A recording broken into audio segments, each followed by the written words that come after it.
सरकार महाराष्ट्रात आलं तर समाजाला न्याय मिळेल, ते देवेंद्र फडणवीस सरकारला. आणि तुम्हाला विश्वास देतो, देवेंद्रजी प्रचंड ताकदीने संघटनेच्या माध्यमातून या राज्याला मजबूत करण्याचा प्रयत्न करतायत. आमचे अध्यक्ष रवींद्र चव्हाणजी या ठिकाणी प्रचंड ताकदीने संघटना पुढे येत आहेत आणि मला विश्वास आहे एकीकडे देवेंद्रजी, दुसरीकडे रवींद्र चव्हाणजी या दोघांच्या नेतृत्वामध्ये महाराष्ट्रामध्ये एकीकडे संघटना मजबूत करत आहे, दुसरीकडे आपल्या सरकारला मजबूत करत आहे आणि तिसरीकडे या राज्यामध्ये मी महत्वाच्या जबाबदारीवर आहे. शेवटी राज्यामध्ये सर्व खाते महत्वाचे असतात, सर्व खाते महत्वाचे आहे. पाटबंधारे खातं महत्वाचं आहे, पीडब्ल्यूडी महत्वाचं आहे, एमआयडीसी महत्वाचं आहे, महिला बाल कल्याण महत्वाचं आहे, अॅग्रिकल्चर महत्वाचं आहे, सर्व खाते महत्वाचे आहे. पण दोन खात्याला अत्यंत साधारण महत्व आहे. दोन खाते अत्यंत महत्वाचे असतात. त्या खात्यातनं समाजाच्या कुठल्याही व्यवस्थेला मजबूत होईल. एक खातं असतं होम डिपार्टमेंट, पोलिसांचं खातं. जे खातं समाजाच्या झोपून उठल्यापासून झोपतपर्यंत या महाराष्ट्राच्या 14 कोटी जनतेच्या जीवाचं रक्षण करणे, जीव वाचला तर सारं वाचते, मनुष्याचा जीव वाचला तर सारं वाचते. ते जीव वाचवण्याचं काम पोलिसांचं, ते गृह खातं, ते माननीय देवेंद्रजीकडे आहे. आणि दुसरं महत्वाचं खातं माझ्याकडे आहे, महाराष्ट्राच्या 14 कोटी जनतेच्या मालमत्तेचं रक्षण करणे, जनतेच्या घराचं रक्षण करणे, त्यांच्या मालमत्तेचं रक्षण करणे, त्याच्या शेताचं रक्षण करणे.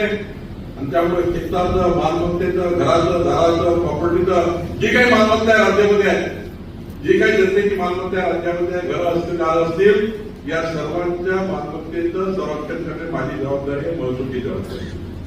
शेतात रस्ता करायचा असेल तर महसूल, शेतामध्ये नाला असेल तर महसूल, घर असेल तर महसूल, असा कुठलाही विभाग नाही आहे त्याचा महसूलशी संबंध नाही आहे.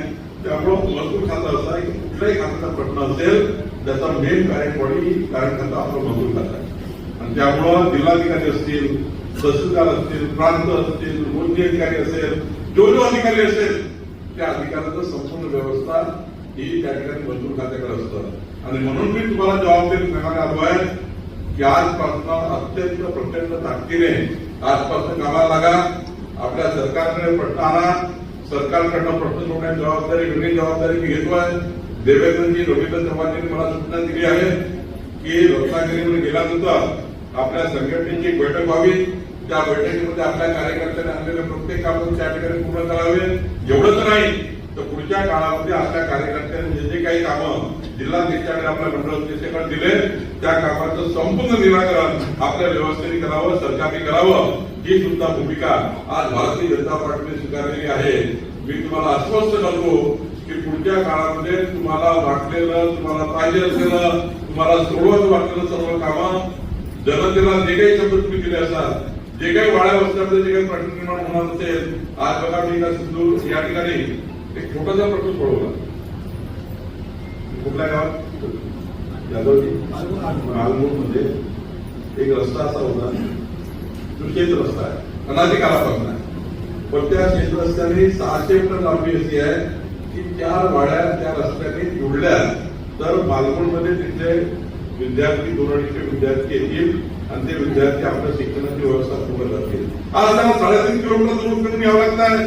छोटे छोटे विद्यार्थी, पहिल्या वर्गाचे, दुसऱ्या वर्गाचे विद्यार्थी त्या कठीण रस्त्याने जाऊ शकत नाही.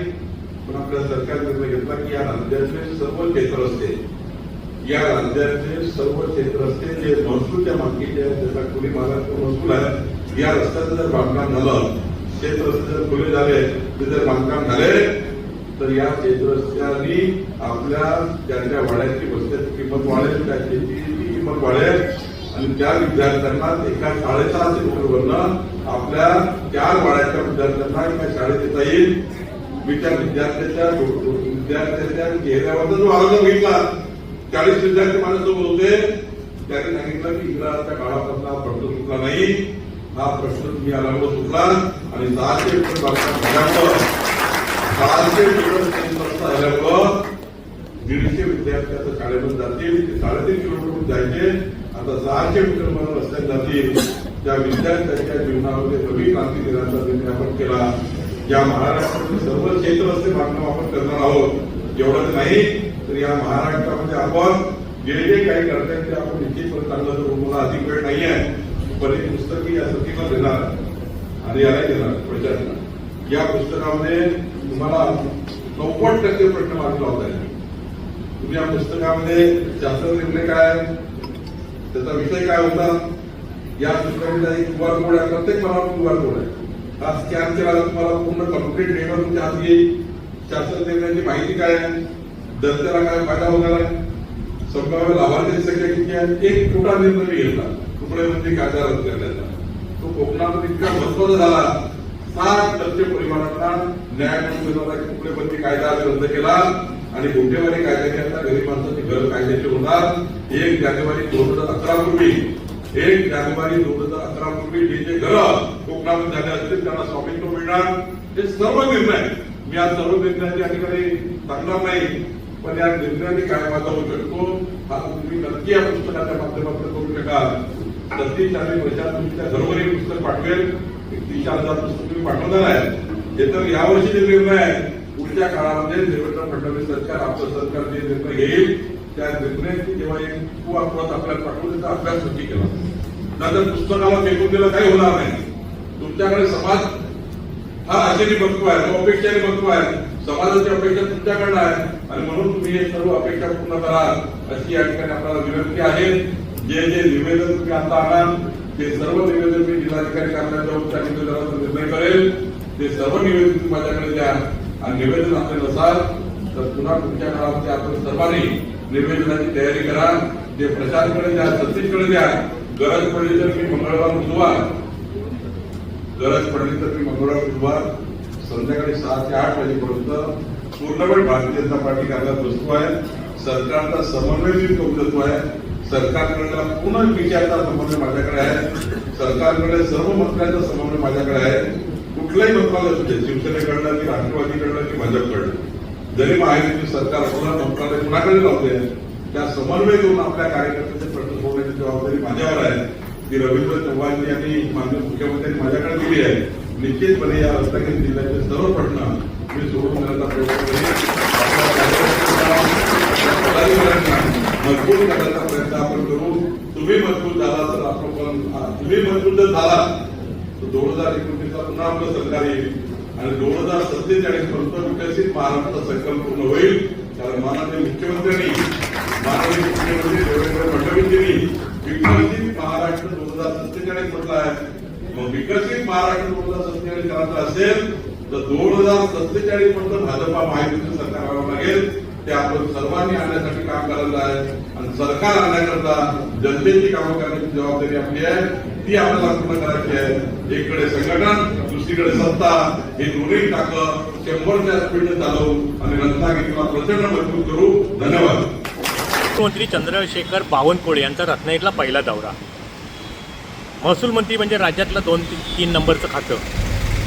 त्यामुळे महसूल मंत्र्यांच्या स्वागताची, त्यांच्या दौऱ्याची सगळी तयारी महसूल विभाग जवळ गेले महिनाभर राबतोय. आधी जिल्हाधिकाऱ्यापासून तलाट्यापर्यंत सगळी यंत्रणा कामाला लागली होती.